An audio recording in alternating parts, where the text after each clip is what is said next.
हैवान और कातिलों को किसी मजहब से न जोड़ा जाए। मुजरिम जो भी हो उसे किसी कीमत पर न छोड़ा जाए। हम दिलाएंगे गुनहगारों को सजा। आप देखते रहिए एमएनएस न्यूज लाइव। नमस्कार, एमएनएस न्यूज लाइव में आप सभी का स्वागत है। मैं हूं आपके साथ विजय। आइए देखते हैं देश और दुनिया की तमाम बड़ी, खास और दिल दहला देने वाली खबरें। चलती कार में महिला से छेड़छाड़, विरोध करने पर 10 माह की मासूम को बाहर फेंका, उसकी मौत।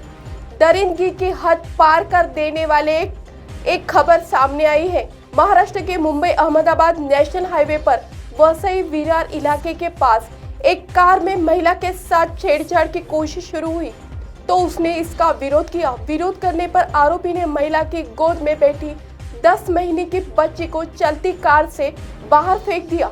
महिला ने अपने कलेजे के टुकड़े को फेंके जाने के बाद अपनी जान की परवाह किए बिना चलती हुई कार से छलांग लगा दी। मासूम की मौत हो चुकी है। जख्मी महिला का वसई विहार महानगर पालिका के अस्पताल में इलाज शुरू है। यह घटना मुंबई अहमदाबाद नेशनल हाईवे पर विरार फाटा के पास हुई है।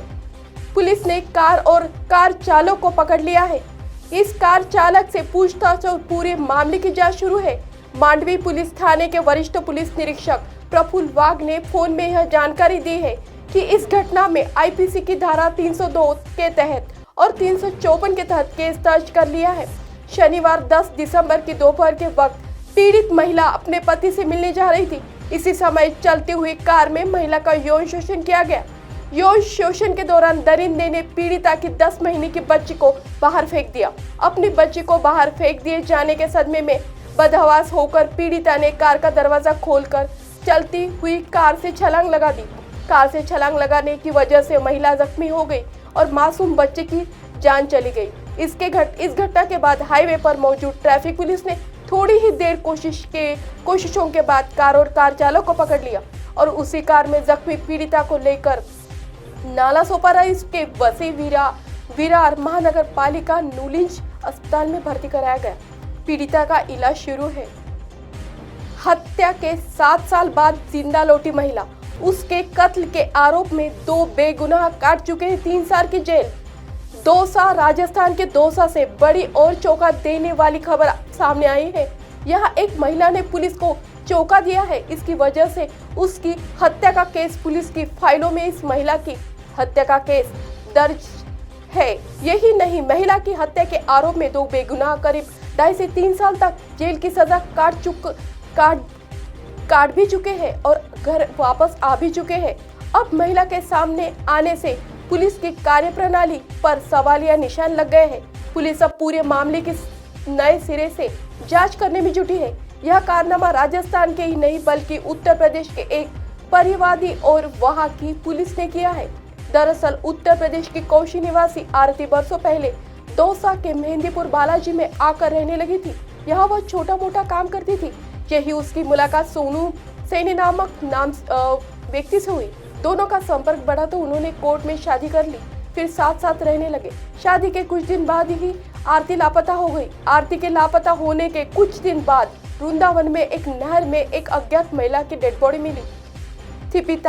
कपड़ों के आधार पर शिनाख्त का दावा उसके पिता ने कर अभाव में पुलिस ने कुछ समय बाद उसे डिस्पोज करवा दिया। लेकिन बाद में आरती के पिता ने उस थाने में जाकर फोटोग्राफ्स और कपड़ों के आधार पर मृतका के लिए दावा किया कि वह उसकी बेटी आरती थी। इसके बाद आरती के पिता ने वर्ष 2015 में वृंदावन में दौसा के सोनू सैनी और गोपाल सैनी के खिलाफ उसकी हत्या का मामला दर्ज करवा लिया और पुलिस ने राजस्थान आकर 2 लोगों को गिरफ्तार कर लिया और यूपी वृंदावन पुलिस में दौसा आई दोनों आरोपियों को आरती की हत्या के आरोप में गिरफ्तार कर जेल भिजवा दिया गया। वो चीख चिल्लाते रहे लेकिन पुलिस ने उनकी एक नहीं सुनी। बाद में सोनू और सैनिक गोपाल सैनी करीब 2.5 से 3 साल से जेल की सजा काट कर और फिर जमानत पर बाहर आ गए। जमानत पर बाहर आने के बाद पीड़िता के महिला आरती दौसा के विशाल गांव में जिंदा मिली। बिहार में 3 नकाबपोश बदमाशों ने सरेआम युवक की गोली मारकर की हत्या, इलाके में दहशत। बिहार के भागलपुर में 3 नकाबपोश बदमाशों ने एक युवक की गोली मारकर हत्या कर दी। इस घटना में इलाके में दहशत फैल गई है। मृतक के परिजन ने मृतक की पत्नी पर हमला कराए जाने की आशंका जताई है। फिलहाल पुलिस मामले की जांच कर रही है। यह वारदात नवगछिया के NH 331 बस स्टैंड की है, जहां एक होटल के पास दिन दहाड़े एक व्यक्ति की गोली मारकर हत्या कर दी गई। मृतक की पहचान गोपालपुर थाना क्षेत्र के गोसाई गांव निवासी 25 वर्षीय राजाराम यादव के रूप में हुई। वारदात की जानकारी मिलने पर पुलिस मौके पर पहुंची। नवगछिया पुलिस ने शव को कब्जे में लेकर पोस्टमार्टम के लिए भेज दिया है। तब तक परिजनों ने कहा कि आपसी रंजिश के कारण पहचान के ही युवक ने हत्या कर दी है। मृतक राजाराम के भाई ने कहा कि मेरे भाई की 3 अज्ञात बदमाशों के बीच बाजार गोली मारकर हत्या कर दी गई। यह उसकी पत्नी की चाल है या फिर कुछ और, कुछ समझ नहीं आ रहा है। मृतक की मां ने लगाए आरोप। राजाराम की मां ने कहा कि मेरे बेटे के साथ उसकी पत्नी नहीं रहना चाहती थी। वह अब तक अपने घर से 5 बार भाग चुकी है। 6वीं बार जब भागी तो मेरा बेटा उसे लेने नहीं गया। तो हो सकता है कि यह उसकी चाल हो, उसने मेरी बेटी की हत्या कर दी हो। अब आप हमारे चैनल को आपके मोबाइल पर भी देख सकते हैं। मोबाइल ऐप पर देखने के लिए प्ले स्टोर से MNS news TV app download करें। इंस्टा, लिंक, हाइकू, फेसबुक और कई सोशल मीडिया के प्लेटफॉर्म पर हमारा चैनल उपलब्ध है। आप इसे यूट्यूब पर भी देख सकते हैं। आप हमारे चैनल को लाइव भी देख सकते हैं www.mnsnewstv.com पर। फिलहाल वक्त हो चला है दर्शकों ब्रेक का। ब्रेक से लौटने के बाद देखिएगा देश और दुनिया की तमाम खबरें।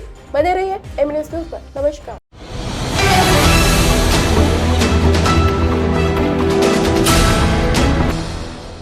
ये है MNS न्यूज नेटवर्क और आप देख रहे हैं MNS न्यूज।